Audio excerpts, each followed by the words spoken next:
Welcome to the Farmhouse Knitting Podcast. I'm Dana, your host, knitter, and mom of 3, soon to be 4. Thank you guys so much for listening today. If you're new, then welcome, and if you're returning, then welcome back. So this week is a little bit different. I'm not going to show you my whips and my finished projects or new yarn today. That will be back next week, but we're just going to have a real chat about getting scrappy in our knitting when we maybe don't have all the knitting tools, or as I like to call it, Frankenknitting. Back up to July when my 2020 to 2021 planner was about to end. So I searched around on YouTube for video recommendations of planners, and guys, there is a whole planner world out there on social media that I had no idea existed. And then I stumbled upon this 45-minute long video explaining one brand that's called the Happy Planner. Yes, 45 minutes of explaining like the jargon and stickers and different actual planners for beginners.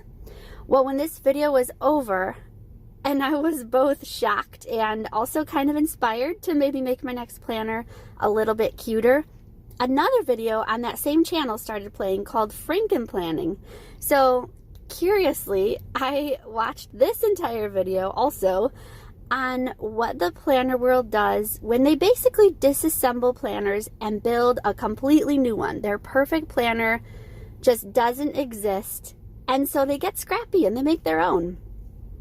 So then later that day, I was filming a video for my channel where I was on to starting the heel flap, and I couldn't find my third bamboo DPN anywhere, and I was so annoyed. I was about to film in this tiny little chunk of time that I had, and I didn't have the tools that I needed. And then I remembered Frankenplanning, and I decided to get scrappy. My name is Dana, mom of 3 girls and creator of the blog and YouTube channel This Yellow Farmhouse. Join me as I share with you my love for creating a cozy home, homebody knitwear, and a little mom and farm life along the way. This episode of the Farmhouse Knitting Podcast is sponsored by the This Yellow Farmhouse Chunky Knit Hat Pattern, which is inspired by the U.S. Olympic snowboard team of 2018. So in honor of the 2020 Olympics going on right now and being my very first published knitting pattern as a designer, back in the day, this pattern was truly the result of getting scrappy, using what I had, and major trial and error as a first-time designer. This chunky knit hat is seamless. It's a quick knit that you can finish in one evening. And it also includes detailed written instructions, a stitch guide, photo content, and more.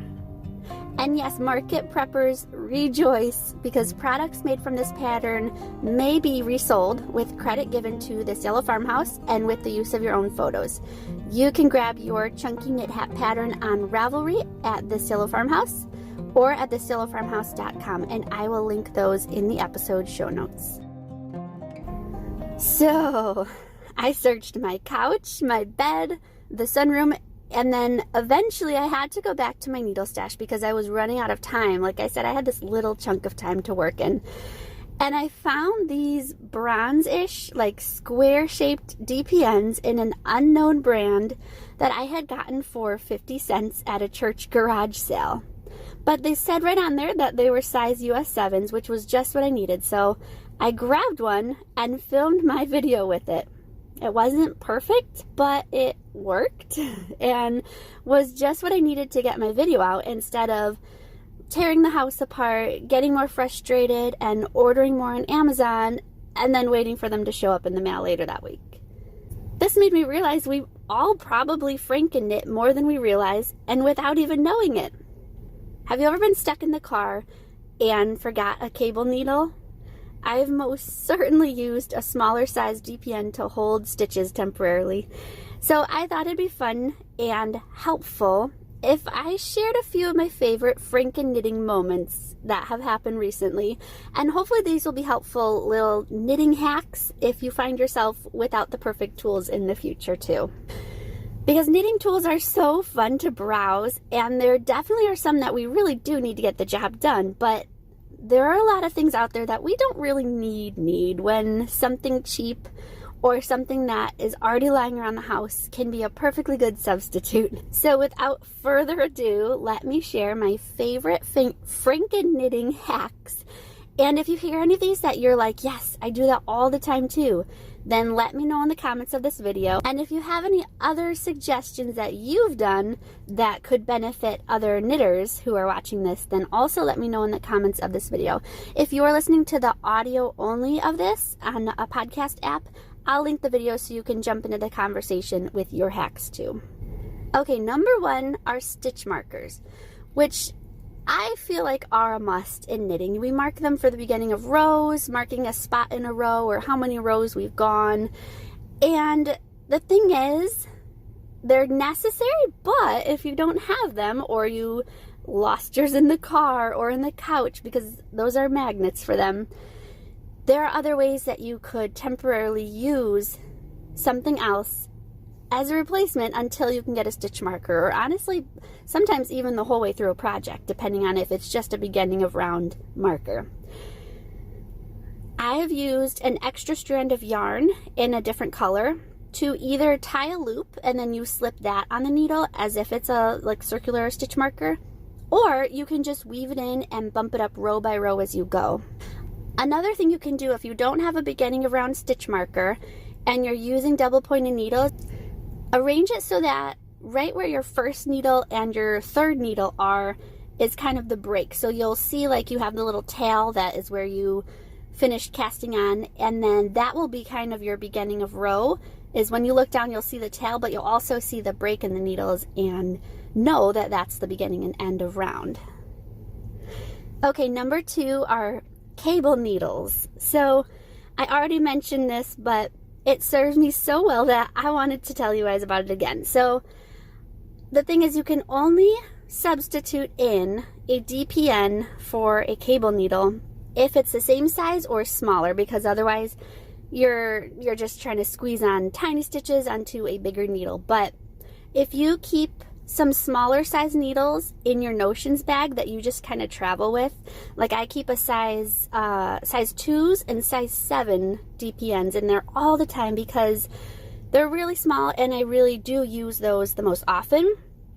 So it kind of ended up happening on accident. I used them so much they stayed in my notions bag, and then it did come up where I didn't have a cable needle or a DPN that was the same exact size I was using in a project, and so I just quick pulled out a size 2 from my notions bag, and I was like, well, obviously I'm not going to shake this around because it's going to fall off the stitches, but it works for a temporary holding of stitches. Okay, Frankenknitting hack number 3 is for a blocking mat. Now, the real ones look really cool, but can be expensive, and you have to think about where to store it. Now, I've never owned an actual like knitting blocking mat. And so one day I was cleaning the kids' closet and I found one of those foam mats. So theirs has Peppa Pig pictures on it, and it's like a road map of a town and cars can ride all over the roads. And there are all sorts of ones out there with towns and roads. Sometimes you can get them with the alphabet on them. Use the backs of that. Honestly, those things get so much use that our tiny little pins aren't going to beat it up any more than our kids are. So, but just to be safe, flip it to the back side with no pictures, and you can block pretty much anything on those. They're basically a 2x3 size of little squares, so I can even fit sweaters on there. And yeah, just make sure you don't leave it on the kitchen table overnight, because when they wake up they're probably going to try taking out the pins because they want to suddenly play with it, even if they haven't in a while. And obviously that's not safe and also really not helpful if it hasn't dried all the way yet. So that's a little hack that I like to do, because honestly it's the same material basically as a blocking mat, and it's something that we already have, and something that is already stored. There's a place for it in the upstairs closet, so that was kind of a no-brainer for me. All right, number 4 is a yarn swift, which are also really useful, and I've only recently bought one in the past couple of months. But the thing with these also is you have to store it somewhere, and some of them don't break apart very easily for storing. They can also be really expensive. So what I would do before I got one, well, there are actually a few different techniques. Some a little more scrappy than others. So you can either wrap the skein around the back of a chair or around your neck like a long necklace. Don't wrap it tight around your neck, and then roll it into a ball. So it's kind of an arm workout because your arms are constantly moving, but also if you have a ball winder, like I would hold my hands out straight, hands open, and I would like keep a good tension while my husband would wind the ball winder. And so that way you have your own little makeshift Swift, and then you are rolling it up into a ball. So there you have it. Those are my 4 ways to successfully get scrappy and Frankenknit using what you have at home already. So the fancy tools in pretty colors that you see on social media and in yarn catalogs look really cool and can be something you work up to if it's like really on your list and you have the budget for it. But in the meantime, or if it's something you don't think you'll use often enough to justify buying and storing another knitting related tool, just use what you have. So I'd love to hear what you've also tried. Like I said, please share your scrappy knitting tips in the comments and let all of us learn from your wisdom and experience, because when we find ourselves in these situations of not having what you think you really need to finish a project, or like in my case earlier, film a video, it can be such a sigh of relief to have these tricks to pull out in a pinch. And that's all I have for today. I'll see you guys next week.